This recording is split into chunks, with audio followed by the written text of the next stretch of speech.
A modern banana tree factory doesn't grow timber. It mass-produces identical, disease-free banana plants. Because commercial banana farming runs on uniform genetics and predictable harvest timing. In most large plantations, the planting material is the difference between a high-yield block and a field that collapses under viruses, nematodes, or Panama disease pressure. The process starts with selecting an elite mother plant. Not with planting seeds, because most edible bananas are sterile and don't breed true. Agronomists choose a plant that matches the target variety and shows the right bunch weight, fruit shape, and growth cycle. Then they verify it's clean through pathogen indexing. That indexing is typically lab testing for viruses like banana bunchy top virus and banana streak virus. Using PCR or ELISA methods, because visual inspection alone misses latent infections. Once the mother plant is approved, the factory takes a tiny growing point called a meristem. The meristem is used because it's actively dividing tissue and often carries lower pathogen load than mature tissues, making it the best starting point for clean propagation. This is where high-tech begins. The cutting is done in a controlled area, and the explant is treated like a microcomponent, not a plant. The meristem goes through surface sterilization to remove bacteria and fungi living on the outside. Sterilization is a timed chemical sequence, typically ethanol and sodium, hypochlorite, or similar agents, followed by multiple sterile rinses. Timing matters because under-sterilize and contamination explodes in culture. Over-sterilize and the meristem tissue is damaged, reducing multiplication rate, while the meristem is prepared. Another line is running like a pharmaceutical facility. Culture, media manufacturing. The factory mixes precise concentrations of sugars, mineral salts, vitamins, and plant growth regulators into purified water. pH is adjusted to a narrow range because nutrient availability and hormone activity depend on pH. Small drift changes how shoots multiply.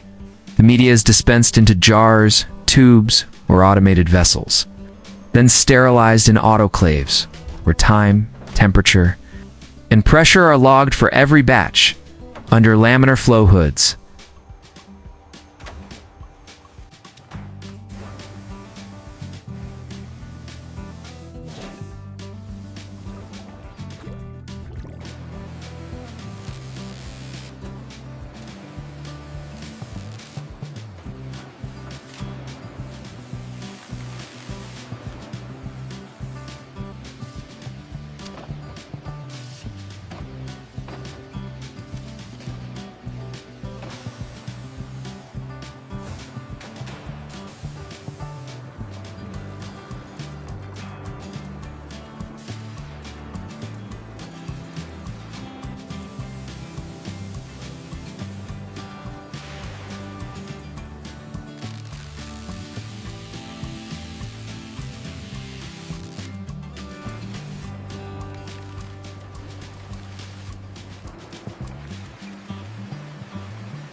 Technicians place the sterilized meristem onto sterile media.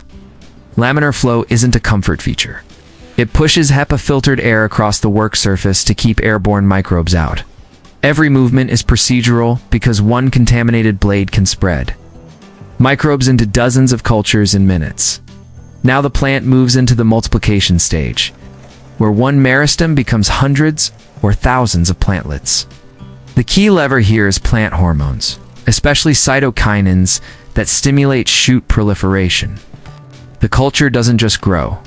It's driven to branch repeatedly, producing clusters of tiny shoots that can be subdivided and recultured in cycles. Each cycle multiplies output exponentially, which is why tissue culture can supply entire commercial expansions without waiting for. Traditional suckers, high-throughput factories reduce manual labor by using temporary immersion bioreactors. Instead of each shoot sitting in a static gel, shoots sit in a vessel where liquid media floods them briefly on a schedule, then drains away. That immersion improves nutrient uptake and oxygen availability compared to constant submersion. While the drain phase prevents tissue from becoming glassy and weak, automation controls immersion frequency and duration, because too much liquid contact causes hyperhidroxide waterlogged fragile tissues, while too little slows growth. Growth rooms look more like server rooms than greenhouses. Temperature is controlled tightly, humidity is stabilized, and lighting is delivered by LEDs with selected spectra. Blue and red wavelengths are tuned for efficient photosynthesis and compact growth. The photoperiod is controlled because plants respond to day length even at this early stage. Uniform airflow matters because temperature layering across racks creates uneven growth. And uneven growth breaks the factory's promise of uniform planting material. Every culture container is tracked by barcode. That tracking is not bureaucracy. It's process control. The factory links each jar to the mother plant, ID media batch, hormone recipe, technician, and dates of subculture. If contamination appears, the system can isolate whether it came from a media batch, a work shift, or a specific clean bench.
Then correct the source without shutting down the entire facility. Contamination management is constant. Because microbial growth is faster than plant growth, cameras and trained inspection staff scan for cloudiness, mycelium, or abnormal tissue. When contamination is found, jars are removed immediately and autoclaved before disposal to prevent spore spread. Large factories also manage air pressure gradients and dedicated clothing zones, because one contaminated corridor can seed an entire rack room as multiplication progresses. The plantlets must be stabilized genetically. Banana tissue culture can produce some maclonal variation, off-types, caused by genetic or epigenetic changes, especially if protocols are too aggressive or cycles run too long. To reduce this, factories limit the number of subculture generations, control hormone levels, and run periodic genetic checks. Some operations verify clonal fidelity with molecular markers, because off-types don't just look wrong. They yield less and mature unevenly, which disrupts harvest scheduling. Once enough shoots are produced, the process shifts to rooting. Rooting media uses a different hormone balance, typically increasing auxins to stimulate root formation. The physical goal changes here.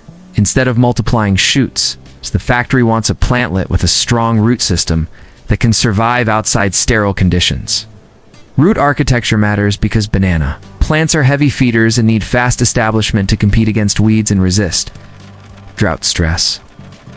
Before plantlets leave the lab, they go through a decontamination and quality gate. Any weak, abnormal, or slow plantlets are culled because uniformity is the product. Height, leaf number, root density, and color are checked against specs. And the factory aims to ship plants at the same developmental stage so farms can manage irrigation and fertilization in a single program. The next stage is the hardest transition in the entire chain. Acclimatization, also called hardening. In vitro plantlets have grown in near 100% humidity with easy sugar in the media. So their stomata and leaf cuticles are not ready for real air and sunlight. If you move them straight to field conditions, they desiccate and die. So the factory uses a stepped environmental ramp. Plantlets are removed from culture containers and washed to remove residual gel, which can harbor microbes and interfere with rooting substrates.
They're then placed into sterile or pasteurized substrates like cocoa peat, perlite mixes, or soilless plugs because early-stage roots are sensitive to pathogens.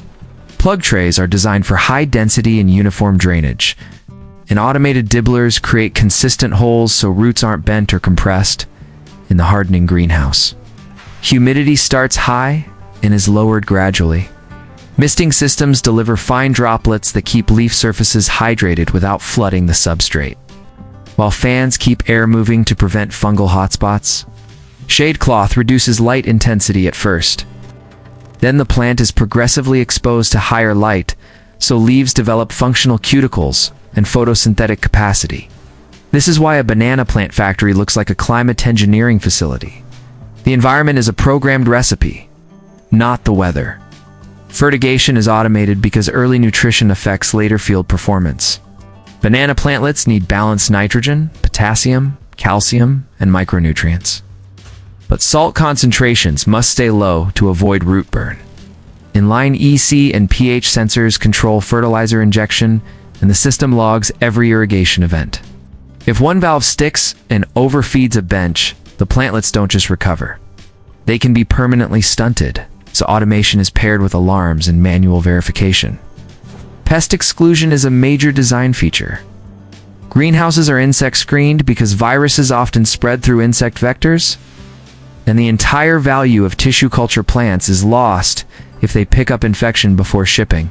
Foot baths, tool sterilization, and controlled movement between greenhouse zones reduce cross-contamination. And some facilities use sticky trap monitoring and targeted biological controls to keep chemical residues low. Asterisk, as plantlets grow, they're graded again. Uniform height and stem thickness matter because farms plant by machine or by teams that move fast. And uneven plants create uneven canopy closure and uneven fruiting later. Some factories use computer vision to measure size and color across trays, automatically flagging sections that need more time or removal. At scale, logistics become part of the factory process. When a plantation orders millions of plants, the nursery must schedule production months in advance because each stage has a biological minimum time. Planning software ties together lab multiplication capacity, greenhouse space, and shipping windows. Because shipping too early produces weak plants, and shipping too late means oversized plants that tangle and break in transport. Before dispatch, plants are conditioned for transport. Watering is reduced to minimize free moisture that promotes rot in transit, but not so much that plants wilt. Trays are packed into crates designed for airflow, because plants respire and generate heat, and heat buildup in a sealed truck can cook tender tissue. For long distances, temperature-managed transport keeps plants within a safe range to prevent chilling injury or heat stress. Traceability follows the plants out the door. Each batch carries documentation tying it back to the lab lineage, test results, and greenhouse history, because commercial farms operate under contracts and certification programs. If a field later shows abnormal growth, the farm needs to know whether it's a management issue, a disease introduction, or a propagation issue. And that diagnosis depends on records. The high-tech label is earned because this system solves three hard problems at once: speed, uniformity, and biosecurity. Speed comes from exponential multiplication in culture and bioreactor-style growth systems. Uniformity comes from controlled media recipes, lighting, climate rooms, and repeated grading that turns biology into a specification. Biosecurity comes from sterile technique, air handling, indexing tests, and insect-excluded hardening that protects the plants until they're strong enough for the field. This factory also exists because the traditional method planting suckers from old fields spreads problems. Suckers carry nematodes, weevils, fungal spores, and viruses, and they produce uneven stands that mature over a wider window. A tissue culture factory compresses that variability so the plantation harvest can be timed, labor can be scheduled, and packing plants receive fruit of predictable size and maturity. Even sustainability metrics are engineered here. Higher survival rate means less wasted land preparation. Faster establishment means fewer herbicide cycles. Uniform stands mean better fertilizer targeting and improved yield per hectare. When millions of plants are involved, small improvements in survival and uniformity translate into massive gains in fruit output and reductions in replanting costs. So the modern banana tree factory is not a greenhouse full of random seedlings. It's a sterile propagation lab connected to a climate-controlled hardening facility. Built to deliver one thing the banana industry depends on: identical plants that start clean, grow evenly, and hit the field ready to become a predictable crop.